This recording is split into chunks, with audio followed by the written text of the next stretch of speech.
Yo, what's going on, everybody? This is Dylan Talk Sports. My name is Dylan. In today's video, what we're going to be discussing is we're going to talk about the NBA officiating and what the fuck is going on this season. There's games where the refs don't know what the fuck they're doing. There's other games where they look like they know what they're doing. And there's some games where they don't know how to call a foul correctly. In the NBA, generally, when you shoot a ball and you get your hand smacked, that's a foul, correct? Well, there's times where I've watched NBA games where it seems like the refs are allowing that to happen and they're letting them play tough. And I realize that there's been times where we talk about let the guys play, don't call fouls so much, let them have a little bit of physicality. And it seems like they're doing it nowadays. But then at random moments throughout the game, it'll be something, the stupidest penalty of just like a gentle bump, and they are calling a foul. We had the issue earlier in the season where we had the Knicks and the Pistons game where Monty Williams, the head coach of the Pistons, went berserk. I'm a Cavs fan, and there was a game a couple of days ago at the time recording this where the Cavs and the Knicks played, and the Cavs and Knicks, they're two very physical teams, and I'm guessing the refs in their minds, they just think, well, let's let them play. So there was barely any fouls in that game. And then, like I said, the time recording this, we had the game last night. We have the Cavs and the Celtics. As I'm recording this, the Celtics ended up losing to the Cavaliers. I'm a Cavs fan, like I said, I'm happy.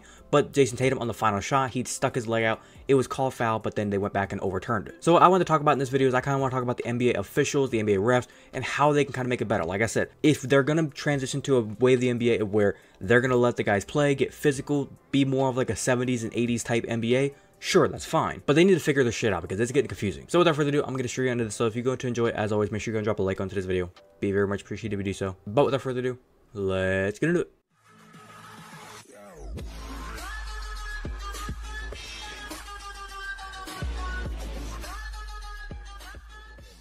But first up, let's go ahead and go over some of the evidence that I have. First up, as you can see, we have the Knicks and the Pistons game. This was the game. Knicks were down by, I believe, 2 or down 1.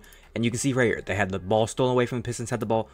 The Pistons have the possession of the ball. You see the Knicks guy right here? Watch what he does. Just fucking runs over the dude. No foul. And the Knicks ended up getting the ball. They go down. They shoot a ball of three-pointer with Jalen Brunson. And they ends up getting called a foul there where there was barely any contact on that one. And in that moment, it's like, what the fuck? Why are the refs like picking and choosing when they want to call fouls? And I find it kind of funny with the Knicks how right here, if you kind of read what they say, quote, "We won. This is the NBA, man. We don't care how we win. We don't care how ugly it is," Hart said. But at that time, I'm pretty sure there was another game earlier on where they had a foul called on them. I forget exactly who it was. I think it was the Houston Rockets where they had like a step back and they were like hoisting the ball up, tried to hoist it up at the last second. They got the ball off and then it ended up being called a foul where the Knicks barely even touched the guy, barely even a call, and the Knicks were going berserk. They were like, that's bullshit. That's not a foul. But you think what the Rockets said? Oh, I don't care how it wins. This is the NBA, man. We don't care how we win. A win is a win. And getting back to another foul that was just so stupid in my opinion. We have this game right here. Cavs were up 105-104. The Cavs ultimately won the game. But you can see the final seconds. Jason Tatum's going for ISO. He goes against Darius Garland. Right there could have been a possible foul. A little bit of push off. Then you watch here. Could have been a push off. Off of the foul. Push off again. They decide not to call those fouls. Jason Tatum goes for the step back, but if you watch his leg, he's sticking it out, and he gets a little bit of contact from Darius Garland.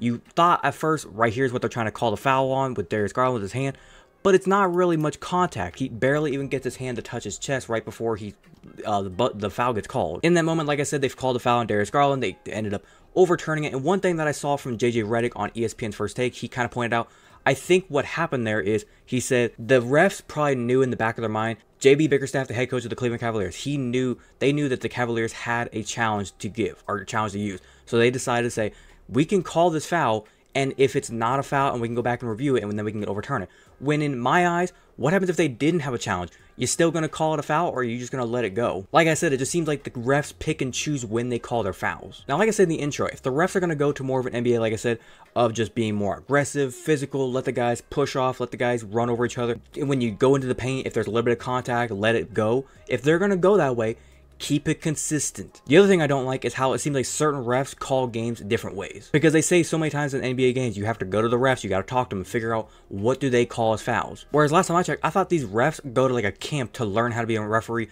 and learn what's a foul, what's not a foul, what's a call, what's not a call, etc. Meanwhile, it could be one day you played a game with these refs and they're going to call a slap on the wrist a foul, whereas the next day, the next group of refs, a slap on the wrist is going to be no foul. Like, you almost have to change your game every single night. The other thing that kind of pisses me off at times is the NBA refs, the way they can kind of influence the game of where they can call a foul that is clearly not a foul. The whole fan base, even if it's like the away team that didn't get the foul call, the away team might be looking at it like, that was kind of a foul. How did we not get called for that?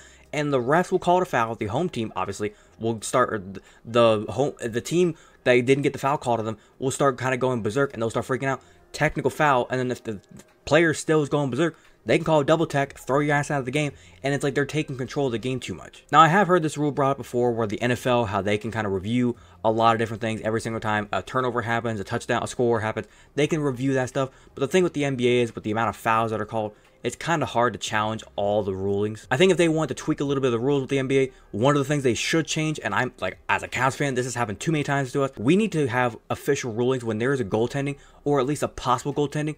They need to review that shit. And you can say, well, that's just going to slow the game down. It's going to backtrack a game that could have been over in like two and a half to 2 hours and 15 minutes. It's going to be pushed upwards like of 3 hours possibly if we just keep stopping the game.